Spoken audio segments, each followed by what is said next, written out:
Hey there race fans and welcome to Let's Talk F1 here on the ModzCity channel. We'll dissect the twists and turns of the F1 season from the paddock to the podium and share our thoughts. This is Let's Talk F1. 3 areas to cover in today's episode: drivers pushing to the edge, Red Bull's poor quali performance, and the future of Monaco. It was all glamour, huge yachts, and probably the most expensive F1 Grand Prix on the calendar. I don't dare to look at prices for this race and can only imagine the cost to park your 100-foot yacht trackside. With a lot of history under its belt, the very first Monaco Grand Prix was held in 1929 as part of the annual sports car racing event under the rule of Prince Louis II. Monaco certainly has a lot of famous names for its many corners: Rascasse, Chiron, Saint-Devoit, and the famous tunnel, which ironically is just called Tunnel. Nonetheless, this iconic track had great weather for practice and quali, with some cars playing it dangerously close to the ever-present barriers. Practice certainly saw more brushes with the wall than I've seen in a while at this tight street circuit, to the point one sponsors had completely disappeared due to contact from the cars. Apart from Bottas, who sustained major damage, all the other cars had quite big impacts with the barriers, yet were able to continue without any serious issues. Are the F1 cars getting stronger? Or is the barrier being reinforced with some type of cushioning system, perhaps a spring, to dampen the blow to the cars? Let us know your thoughts. Let's get into the race weekend. A big shock to many during qualifying was Perez being out in Q1, starting at the very back of the pack for the race. When asked about the performance, he stated he was struggling all weekend and there were a lot of changes done to the car, ultimately calling it a total disaster. We also saw the struggles of the Aston Martin team with Alonso out in Q1. What was a surprise to me was how close Lando was cutting it during Q1. Nonetheless, the Brit started on the second row for the Grand Prix. Max had a poor quali session and would end up starting the race in P6. On a hot lap, he reported to GP, his race engineer, that he had hit the wall and had to abandon the lap. It wasn't a great position to be in given the extreme difficulties of overtaking on such a narrow and tight street circuit as Monaco.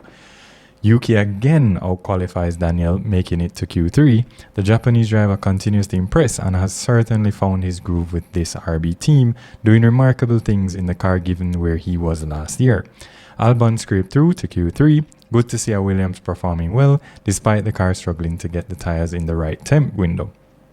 Albon complained about the tyres not gripping at all at the end of Q2, ultimately starting in 9th position and could possibly hold on for some points in Monaco. Both the Haas drivers were given penalties for infringements of their rear wing and not meeting the regulations. Kevin and Nico both started from the pit lane. More on that in a minute. I think it's safe to say Monaco was, boring.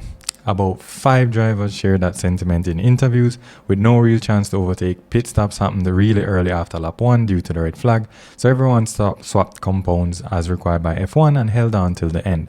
What was hilarious was Max's comment that he's bored and needs a pillow. I could certainly agree. Honestly, at some points of the race, I caught myself going for a nap. Let's talk about the quote-unquote racing incident in lap 1 between Checo, Magnussen and Hülkenberg. Who was at fault? In my opinion, I think this one is on Kevin. Monaco is notoriously narrow, no runoffs, and the track narrows after turn 1.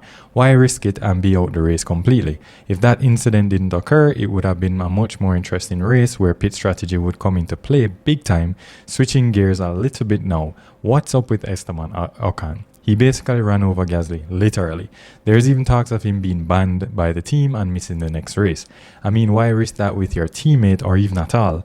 I'm sure there is some more tension now between them, and maybe this opens the door for a new driver to the Alpine team. Perhaps Mick Schumacher could make a return to F1 for 2025. Let's see. Huge congrats definitely to Charles Leclerc for winning the Monaco Grand Prix as a native and being the first Monegasque to do so. Watching races on this very track with his dad, who he unfortunately lost a few years ago, certainly hit home for him. A very impressive performance from the McLaren camp as well, with Oscar bringing home second place with Carlos bearing down on him.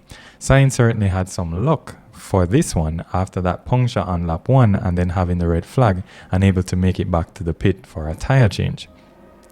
Here is a question, and I saw some comments on the F1 Instagram page saying Monaco is boring. Should the track be changed or Monaco removed from the F1 calendar? We see the media getting involved saying Monaco is under pressure. Even Christian Horner, Red Bull's principal, commented that it's not racing as such when you're just driving around 3 or 4 seconds off the pace because the other car hasn't got any chance of overtaking. It's something we should look at. It's such a great place. So much history here, but everything evolves. End quote. And here is my issue. The cars are evolving massively and at a rapid rate, but the tracks, and this track in particular, hasn't changed much in years. The width of the Formula 1 cars alone should signal that changes are needed, and we no longer have cars from back in the Senna and Prost era. Now it is concerning given the track's history and long standing on the calendar. I mean, this is since 1929, and it might be a shame to see Monaco go off the F1 calendar. I also don't see much space for expansion of the track itself to accommodate overtaking, especially given how tightly packed Monaco is with its €70 million condos being built. Or is it simply a case of the sport stands to lose too much revenue given the grand stage it has been known for? What's your thoughts? Let us know in the comments below. Only time will tell about the future of the Monaco GP. That's all the time we have for today. Be sure to check out our other episodes and consider subscribing for more F1 content. Share your comments below and join the F1 discussion. This is Let's Talk F1.